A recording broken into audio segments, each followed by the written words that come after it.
السلام علیکم ناظرین، آج شدید بحث ہو گئی ہے اسپیکر ایاز صادق خواجہ آصف کا محمود خان اچکزئی کے ساتھ۔ محمود خان اچکزئی کو بتایا گیا کہ آپ ایک سینئر سیاستدان ہیں، آپ یہاں پر فوج اور عدلیہ پر بات نہیں کر سکتے۔ محمود خان اچکزئی نے بتایا کہ یہ اسمبلی سپیریئر ہے، فوج کوئی ریاست نہیں ہے، فوج سیکورٹی اداروں کا ایک شاخ ہے۔ ریاست کے 3 پلرز ہے، ایک پارلیمنٹ، ایک عدلیہ اور ایک سیکورٹی ادارے۔ آئیے یہ ویڈیو دیکھتے ہیں، اس پر پھر بعد میں کمنٹ کرتے ہیں۔ پنجاب کی آبادی کتنی ہے؟ سندھ کی آبادی کتنی ہے؟ بلوچوں کی آبادی کتنی ہے؟ سرائکیوں کی آبادی کتنی ہے؟ پشتون کی آبادی کتنی ہے؟ کل لے آئے، یہ لے آئے۔ میں نے یہ کہا تھا، آج بھی کہتا ہوں، میرا خیال ہے ہم میری ریکویسٹ سن لیں۔ دیکھیں، میری ایک رسپانسبلٹی ہے، آپ فوج کی نہ بات کیجئے، آپ شودا کی بات کریں۔ میں کہتا ہوں اور جوڈیشری کے اوپر پلیز کوئی بات ہے جناب اسپیکر، دنیا نے سنی ہے جناب اسپیکر، یہ بری بات ہے۔ اور اگر کوئی شہادت کی بات کرتا ہے جناب اسپیکر، میں کسی کو وہ نہیں کرتا۔ جناب اسپیکر، یہ انگریزوں کی بادشاہی تھی۔ تمام پشتون بلوچ وطن جہاں بھی ہماری پہاڑ ہیں، ایک ایک انچ زمین پہ ہم نے انگریزوں کے خلاف اپنا خون بہایا ہے، ان کا بہایا ہے۔ اگر کوئی شہداء کے حساب کرتا ہے، جو شہادتیں ہم نے دی ہیں وہ سارے بر صغیر نے نہیں دی جناب اسپیکر، سارے بر صغیر نے نہیں دی، سارے بر صغیر نے اتنی شہداء نہیں دیے جتنے اس وطن نے دیے۔ ہم انگریزوں کے خلاف لڑ رہے تھے، یہاں کے لوگ انگریزی افواج میں شامل تھے، ہمیں مار رہے تھے، ہم نے اس کا کبھی گلہ نہیں کیا، نہ ہم کرنا چاہتے ہیں جناب اسپیکر۔ جالاوان کے بلوچ انگریزوں کے خلاف لڑ رہے تھے، کسی نے وزیر اعظم بننا تھا، کسی نے کوئی پارلیمنٹیرین بننا تھا، مری افغانستان اس کے لڑ رہے تھے انگریزوں کے خلاف۔ سارا مالکنڈ، سارے فاٹا، سارا پشتون مساخیل سے لے کر وہاں تک سارا پشتون انگریزوں کے خلاف انچ انچ زمین پہ لڑ رہا ہے جناب اسپیکر، اس کا ہم احسان نہیں ڈالتے۔ فقیر پی جو انگریزوں کے خلاف لڑ رہا تھا، اس کے شوکت حیات نے کتاب لکھی ہے، خواجہ آصف، وہ پڑھ لیں۔ شوکت حیات ہمارے یہ مسلم لیگ کا وہ کہتا ہے فقیر پی کے مجاہدین کو کنٹرول لینے کے لیے ہم نے 40,000 برٹش آرمی رکھی وزیرستان میں، 40,000۔ پاکستان کے بننے کے بعد وہ آرمی وہاں رہی۔ ہم یہ باتیں تعصب کی بنیاد پہ نہیں کرتے۔ پاکستان ہمارا ملک ہے، جب ہمارا ملک ہے جناب اسپیکر، اس میں ہمیں آبادی کے تناسب سے اپنا حصہ چاہیے، from top to bottom. Pashtun, Baloch, Sindhi, Punjabi, Saraiki Baloch, top to bottom ہمیں حق کی حکمرانی میں حصہ چاہیے، اور وہ تب ہو سکتا ہے کہ یہاں ایک جمہوری پاکستان ہو، یہاں طاقت کا سرچشمہ پارلیمنٹ ہو، یہاں ووٹ کی عزت ہو، ووٹ کی بنیاد پہ یہاں جناب اسپیکر خارجہ اور داخلہ پالیسیاں بنائیں۔ اب کیا ہو رہا ہے؟ بار بار ہم ایک دوسرے کو تانے دیں؟ کیا ہو رہا ہے؟ خارجہ پالیسی کیا ہے؟ افغانستان کے خلاف میرا دوست آپ سب ہو رہے ہوتے ہیں، جب افغانستان کے متعلق آپ کہیں گے کہ افغانستان ہمارا 5واں صوبہ ہوگا، افغانستان آپ کا دوست نہیں ہو سکتا۔ جناب اسپیکر، افغانستان، کل اخبارات میں آیا کہ افغانستان نے پاکستان کے ساتھ خیانت کیا۔ 2 دفعہ پاکستان انتہائی مشکل میں پڑا۔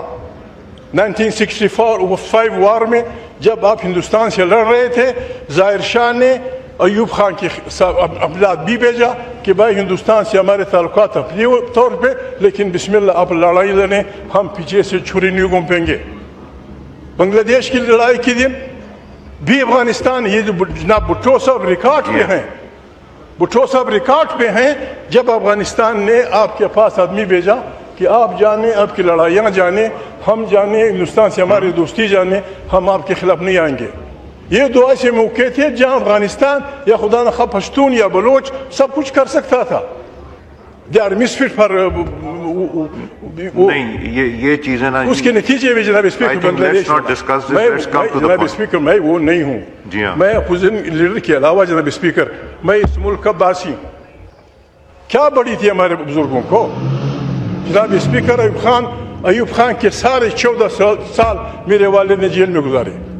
وہ عدم تشدد کا پرچارک تھا، وہ کہتا تھا 1 man 1 vote، وہ کہتا تھا، وہ یہ ان کے ساتھی کہتے تھے، اس کو پتہ ان کے والد ہمارے والد کے دوست تھے،